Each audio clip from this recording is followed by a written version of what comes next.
Well, hello everybody. It's Mr. Grattan with our latest YouTube video message that will be attached to the Newman News that goes out on Friday, September 18th. Friday is a professional day, of course, but the teachers are hard at work, and I want to share with everybody some updated information. Beginning with a real congratulations to all of our students for how well they've been doing so far. We've been almost a month together in school in scenario one, and the students have done a phenomenal job, and parents should be really proud of their children for the work they're doing in maintaining their spacing, and especially their compliance with our mask expectation. And because of it, I find that our school is operating fairly well, and our students are staying safe, and I'm encouraged by what I see every day in the school, and I'm confident that we will continue to go forward. I can't make guarantees about it though, because we don't control every variable that children are exposed to, and that's why the information that was sent to you last week during the Newman News is still really, really important. Any children that are showing any flu-like symptoms, and we have a suspicion that we have to have them go home for COVID concerns and to have them possibly tested, it's really imperative that we have your cooperation, and we have had it so far, and we're very grateful for that. We will always follow the guidelines given to us by Alberta Health Services, and that often can be a real inconvenience and an uncomfortable circumstance for the families. But today's topic is on our video chat today is going to be about fundraising. The parents on our school council have been actively involved, meeting online to talk about the needs of the school. We're going to have an opportunity to talk about fundraising today. And I'm joined by two of our parents on our school council. I have Mrs. Stadnick and Mrs. Hard, and they're both here to join me today. Say hello, ladies. Hi, Carl. Hey, Carl. Okay, so what we're going to do today is I'm going to have a conversation with Mrs. Stadnick about the fundraising plan, and we've been working on this for a little while now. And as I'm speaking, the PowerPoint presentation that I want to share with everybody should be coming up on your screen. Okay, so we're going to talk about fundraising today. Now, I want to share with all the families out there that the fundraising reality in schools is a never-ending challenge. Mostly because everything that we need to make a school operate costs more than the budget that I have to deliver on it. And every year the needs change. This year, what we've identified as a really important need, and it'll be a need for the next 2 to 3 years, is to begin replacing the smart board technology in the school. Every one of our classrooms is equipped with a smart board, and they're interactive devices that I think most children and their parents are familiar with. And the ones in our school are about 11 years old, and that technology is reaching the end of its lifespan. And what we're finding is that there are issues created with this technology that make it work below our level of need and our level of expectation. And so the only way forward is to replace that technology with the current level of technology. Now, the current technology that we use instead of a smart board is called an interactive display screen. It doesn't involve a projector. It's more like a TV on wheels, but it has a touchscreen capacity, and it's the next greatest thing. Now, these devices are about $4,000 to equip each classroom, and so our plan is to buy 3 or 4 of these every year, and equip the classrooms as the smart boards fail. Over the next 4 to 5 years, we're going to need to buy about 2 dozen of them. So my hope is that the school budget will be combined with fundraising dollars that are raised through the efforts of people like Mrs. Stadnick on our fundraising committee and all the support we get from our families. And so that's what we're going to spend a lot of the money on, because it's an important need we have in the school. So to talk a little bit about that, Mrs. Stadnick has put together some projects that are going to happen almost right away. So tell me about this first one. It's called Virus Fighters. Yeah, so we're really excited about this fundraiser, and we thought it was very fitting and a great theme for 2020. So for a virus fighter, we're going to focus on 2 things: your overall health for healthy living to boost our immune system, and we're going to sell some veggie bundles by a local Alberta farmer, as well as we're going to be selling disinfectant wipes to kill those little pesky bacteria and viruses. So yeah, so it's a nice combined fundraiser for this year. Well, thank you. Now, I had a chance to look at the samples that you gave me of those alcohol wipes.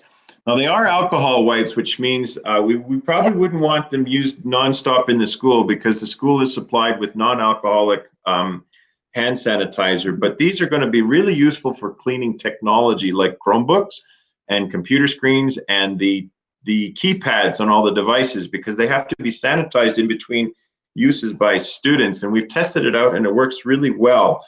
So the school is going to buy a supply of them, and we think they'd be a really useful product to have at home.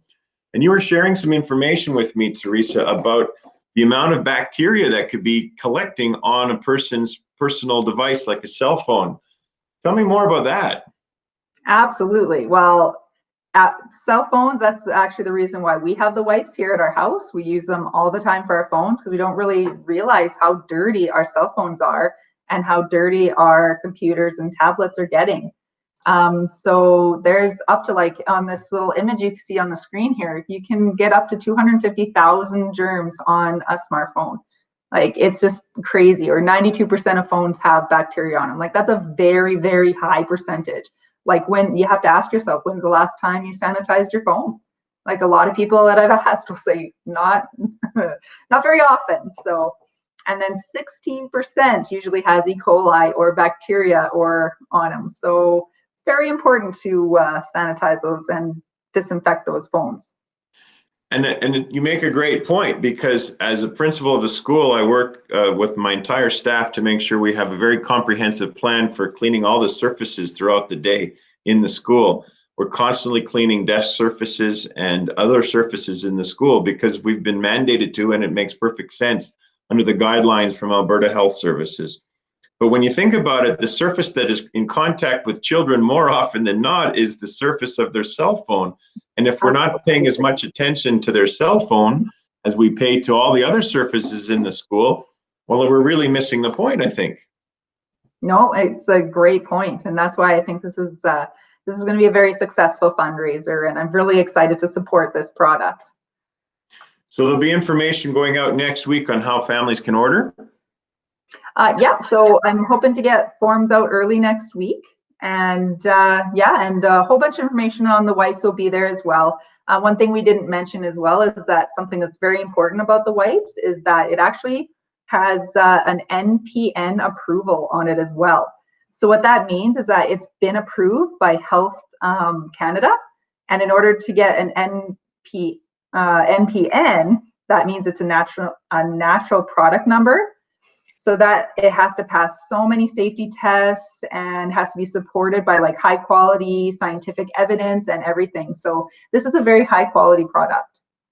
And it's also food-based ethanol as well. Right. It's a safe form of ethanol, which is really important because safety is why we're doing all of this. Absolutely. Like, I really stand behind this product. This is a great product.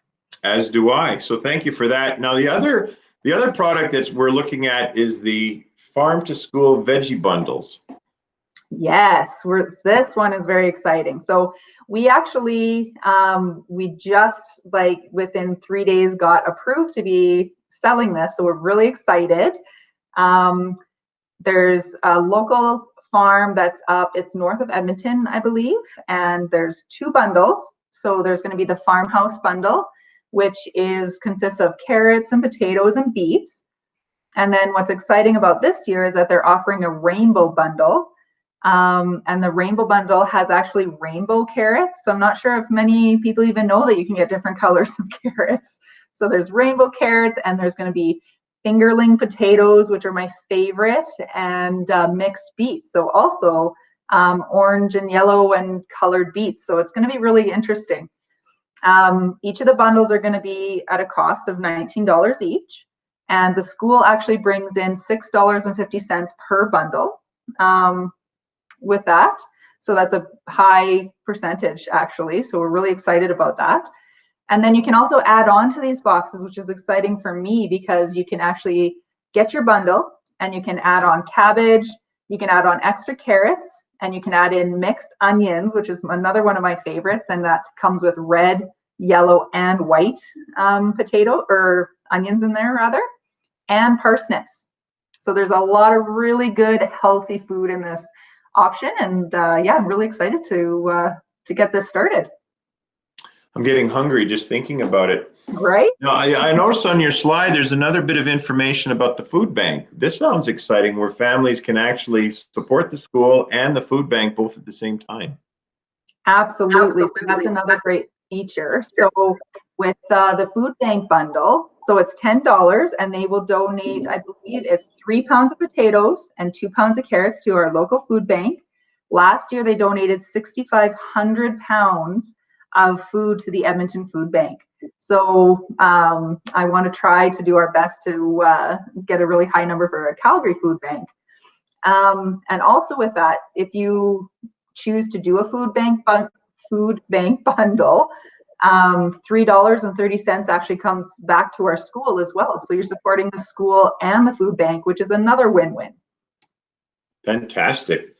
Well, this is excellent news, and congratulations on all the work you've done so far to get it organized. I'm excited to see how it sells, because both sets of products are things that families need right now and will continue to need into the near future.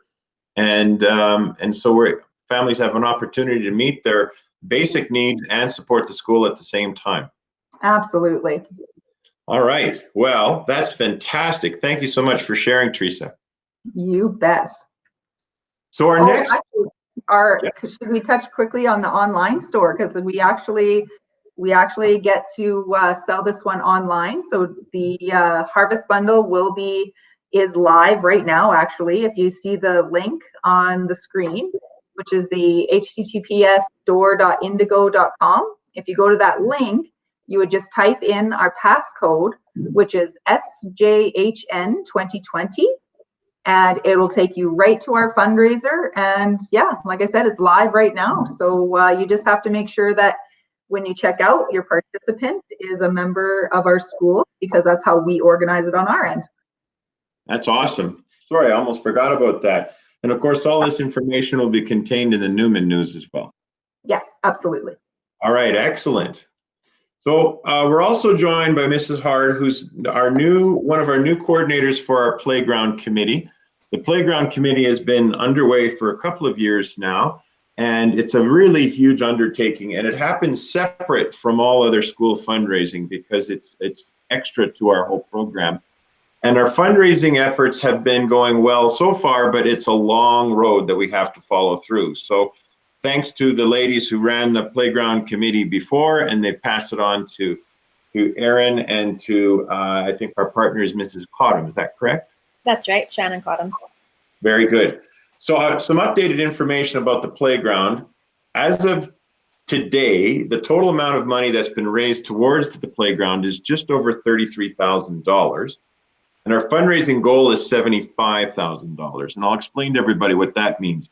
We are hoping to seek a grant from the government, which would be a matching grant. And as the rules exist, the matching grants can only be up to $75,000. So if we get to $75,000, we can ask for a grant matching it at $75,000, and that brings us to $150,000.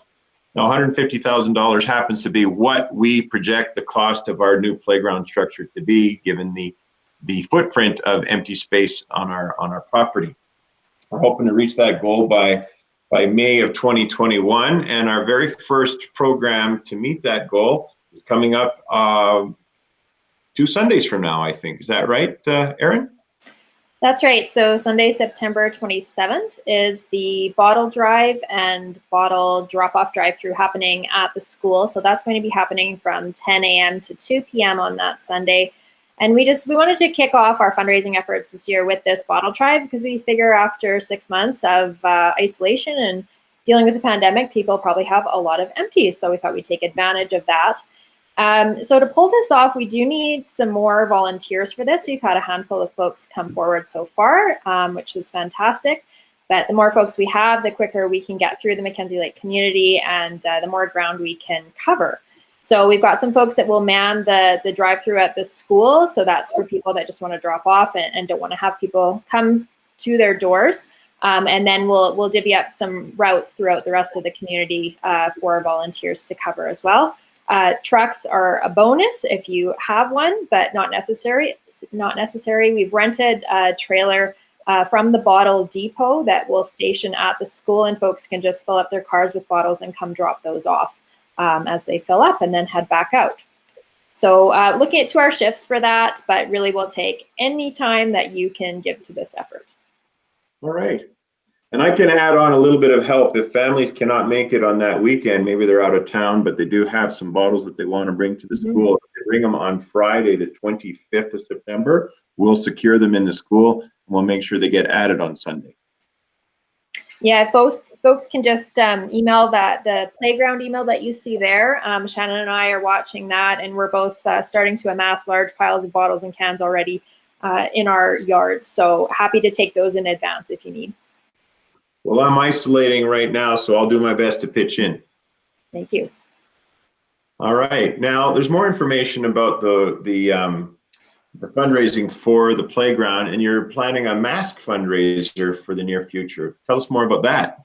Yeah, so Shannon actually found a parent within our school community who makes masks, and obviously we can't get enough masks right now with everything that's going on, and if you're like me, you're doing a ton of mask laundry, and so the more we have, the easier it is on us. So we thought we'd do that as a fundraiser coming up soon. So there'll be designs you can choose from, or you can personalize them with your child's name, and then a portion of those proceeds will go directly to the playground. So we thought that'd be a good one. And there's obviously we need a lot of help this year. We need folks to join our committee to help with the various fundraisers like the bottle drive. But there's easy ways to support the playground this year as well. There is an app called FlipGive. This works a lot like Ebates, but it's for fundraising. So you basically do your shopping through an app, and it's at stores like Indigo, Amazon, Sobeys even, places that you would shop at normally, and the playground will get a cut of that money back. So that's a super easy way to support our efforts this year. And then another thing we're hoping people check out is whether companies will give you a corporate match for any donations that you give to charity through your system at work. So for instance, I work at Suncor, and so my company will match my charitable donations up to $2,000 a year, which is significant, and a lot of companies do this. So great thing to look into, and maybe see if your company also does corporate donations. If you are looking to just make a cash donation to the playground, you can do that easily online at the Parks Foundation Calgary, where we have an account, and you can get a tax receipt for anything over $25.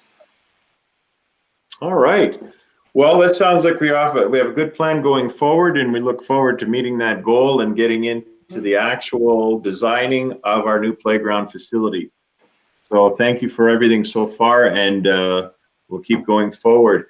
Ladies, that's been wonderful speaking to both of you and getting some information. So this video will be prepared and packaged and attached to the Newman News, and will stay on our YouTube channel for the next little while. And of course, all this information will also be contained in the Newman News in the text itself. So thanks again. You guys have a great afternoon and a great weekend. Thanks for having us. Yes, right. Thank you. Have a great one. Take care.